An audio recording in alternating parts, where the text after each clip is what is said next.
everybody, this is Alessandra. Welcome to my home, welcome to my kitchen. Today I'm going to be making graffe.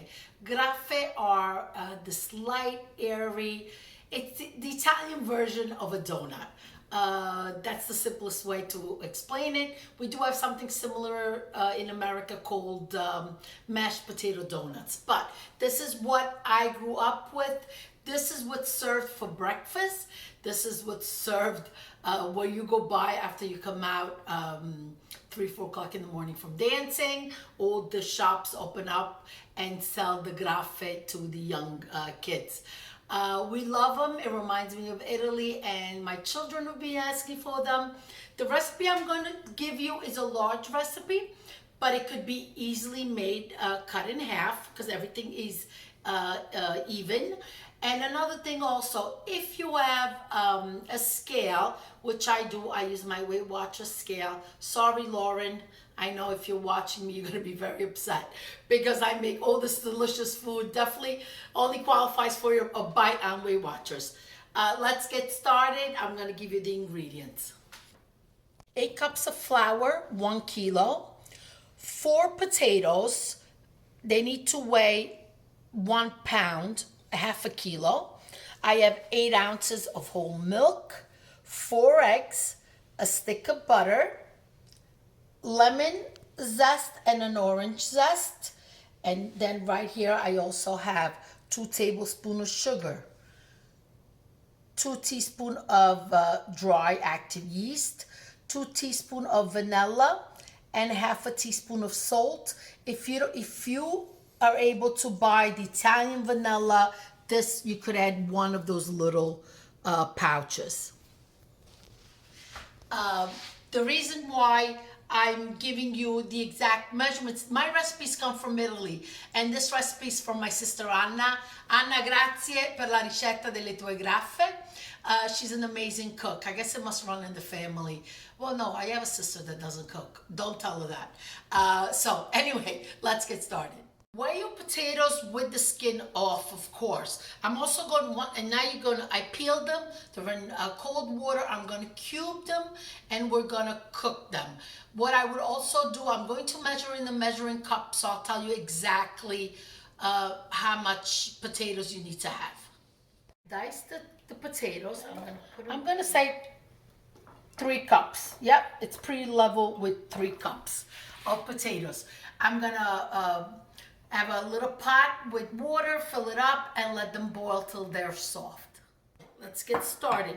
You could do this in a KitchenAid, but I want to do it over the counter just simply because if you don't have a KitchenAid, this is definitely a recipe that you could do. So I want to show you the different option. Very easy to work it by hand. So I put the flour, and I'm going to create il Vesuvio.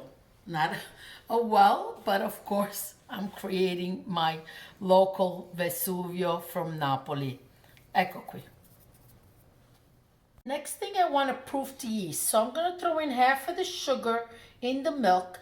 The milk has been outside about 30 minutes so it's pretty much room temperature. I'm going to go ahead and add the yeast in there. And let's see if it bubbles, because that's very important. You want to make sure that the yeast is alive and active. So let's take a look what happens. Yep, look at that already, right away. I know my yeast is good because I use it daily. So let's let that sit a minute. Also, I drained the potatoes. What I'm going to do with the potatoes is put them through a ricer. If you don't have a ricer, with the masher, hand mash them, or even with a fork. Of course, if you have the lo schiacciatutto, then it makes it easier. So I'm waiting for the potatoes to cool down, because if they're too hot and then you mix the yeast in it, you could kill your yeast. So I'm letting them, I just put them outside a couple minutes. So let's let them cool down, and let's add the other ingredients. So I'm going to zest the lemon right in. When you zest your citrus, make sure you don't keep scraping, just keep moving the fruit, because you don't want to get the white part that will add bitterness to whatever you're making. So just gently roll as you scrape. Okay, so now that's the orange zest is into. We're ready for the potatoes now.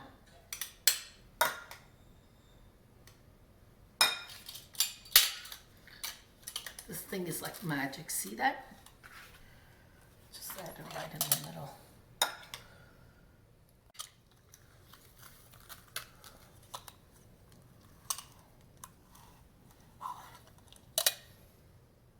Okay, I'm gonna start adding my liquid stuff, okay? And just gently work the outside of the flour in.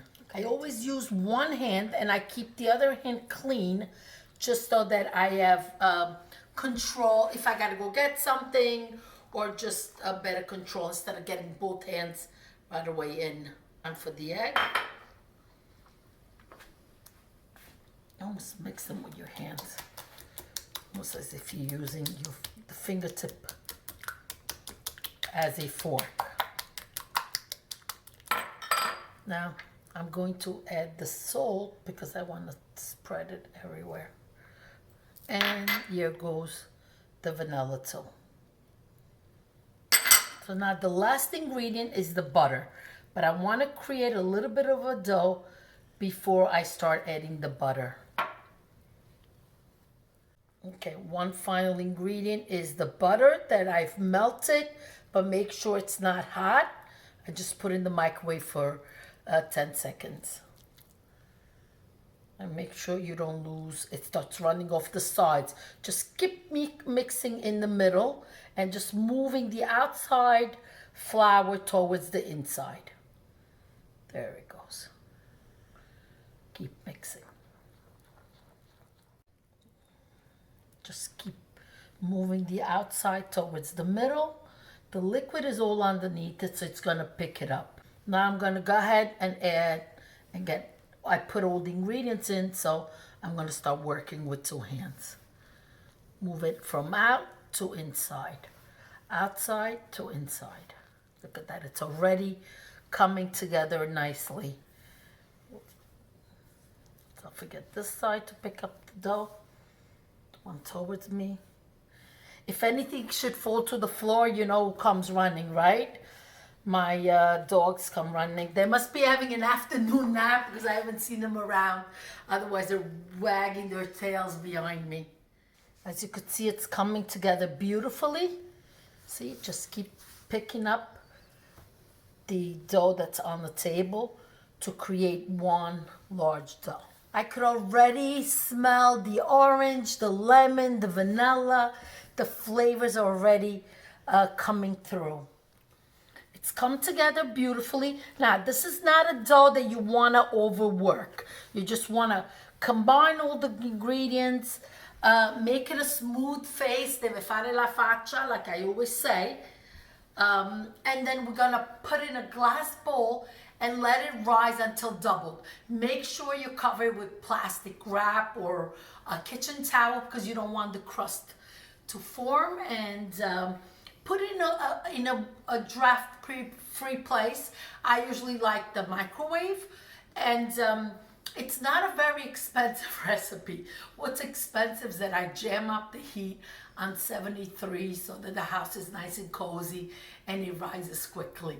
So if you live in a warmer climate, then you're ahead of the game. But here it's a very cold day today. So anyway, ecco qua, fatto la sua faccia. It looks beautiful. Look how soft of a dough it is. So I'm going to give it one final, like this. Ecco qua, il panetto. Let's put it in, cover it, and check back in a couple hours. Couple hours have passed and look, it has doubled and more. Okay, so it looks fantastic. Now to the next step of getting the graffe made. Okay, sprinkle the work surface and let's get it right onto the table.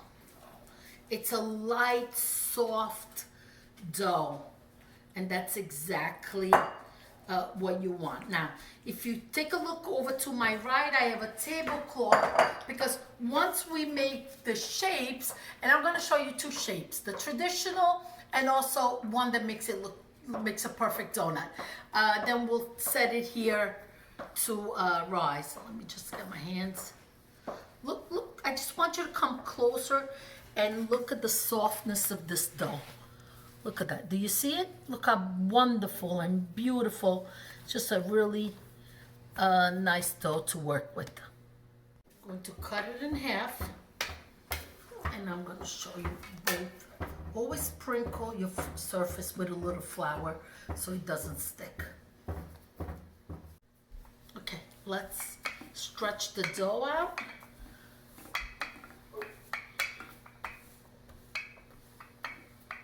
They need to rise again. So what I'm going to do is take a look at the thickness of the dough. I want you to take a look at it. That's what you want, okay? So now what you do is, I have a 3.5 inch circle. You could use a cup, you could use a lid, but since I have the circles, I'm going to use them. And then I have a smaller 1.5 inch, and I'll just cut the middle out. And what's wonderful about that we can make donut holes and fill them with Nutella. Okay, I'm removing it from here, and just sprinkle some flour on a tablecloth, and let's put it down, and let me get that done, and then I'll be right back. Give it space because they need to rise, so you don't want to stick them next to each other. Let me continue on. The pieces that were the corners, don't worry, just mix it together and roll it out again. It's a very forgiving dough, so don't even stress about it. Just again, just roll it, give it the thickness, and cut more donuts out. For the traditional graffa che mangiamo a Viquequenze. By the way, we eat these for breakfast in the piazza when we're on vacation. We walk to the piazza, we sit down, and we just enjoy a nice cappuccino, un espresso macchiato, and the kids get the graffe. No eggs and bacon for breakfast. So this is how my grandmother will make it. I'm going to use the rough part of the table. So what you do is you make a log. You see, you should never, when you work with dough and you mix the dough in, you don't want to scrape all that sticky stuff, because that's what lets you roll easily. All right, a little trick. If your counter doesn't allow you to stretch it out, wet your hands, put it down, add some flour, and you create a rougher surface, so then it lets you stretch it out nicely. Okay, so now you create a log, and this is what you're gonna do. You're going to fold it over like an E. See, take a look at that, and that's exactly how is the traditional shape of a graffa. So you have your serpentello, cut it. It's about 8 inches, here it is, and I'm gonna move it over to rise. Taking the opposite end of the tablecloth, I'm just going to layer on top, cover them, and I'm gonna time it and see, but it's gotta not double in size, but you'll see it needs to rise again. And in the meantime, get your wok ready, get the oil ready, vegetable canola, corn oil, any of the oils are good. I like canola when I'm frying. So let's get that ready so this rises, and then we'll start frying. Let's take a look. Wow, look at this. Look how beautiful they've risen. They've risen, listen to me, sounds like it's Easter Sunday. But anyway, they look great, they've doubled in size. It depends, I'm looking at the clock, it took about an hour. It depends on the temperature in your house. Let's get the oil on, but before we do that, so I have a glass bowl. What I'm going to add is some sugar. I'm going to start with about a cup of sugar. Can you make it cinnamon sugar? Absolutely. I don't do it because with the lemon and the orange, I like to taste that. The cinnamon will overpower it. So let's say a cup, let's do a cup and a half, okay? And I have a wok on, which I love to fry my wok because it's nice and high. You cannot do these in the frying pan. It needs a little bit more oil. So I have the wok on, the oil in, let's get it to temperature and let's start frying. My oil is about 365. You don't want it too hot because you don't want to burn the outside. So let's start adding them in. I'm gonna start with the little donut hole. Don't overcrowd it because then the temperature goes down. So you want to just do it gently. There it goes. And I think we could fit one more and another little donut hole. Halfway through, you want to turn them. Just turn them gently. There it goes. See, that's the color you want. Not too dark, not too light. This one doesn't want to stay down. Look at that.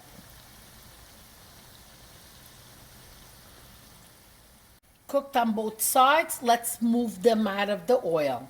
Okay, I also want to show you the sequence. So, as they were frying the first time, I filled up another plate with the new Graffe I'm going to drop in the oil, okay? And then in the meantime, I'll add these there to drain the oil. I'm going to add the new ones in.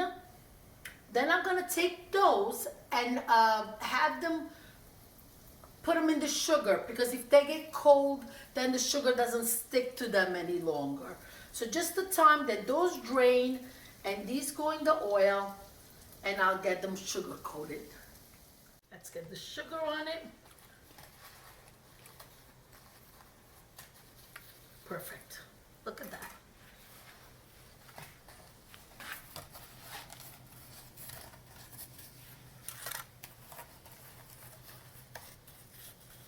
Little graffette. And I'll continue frying.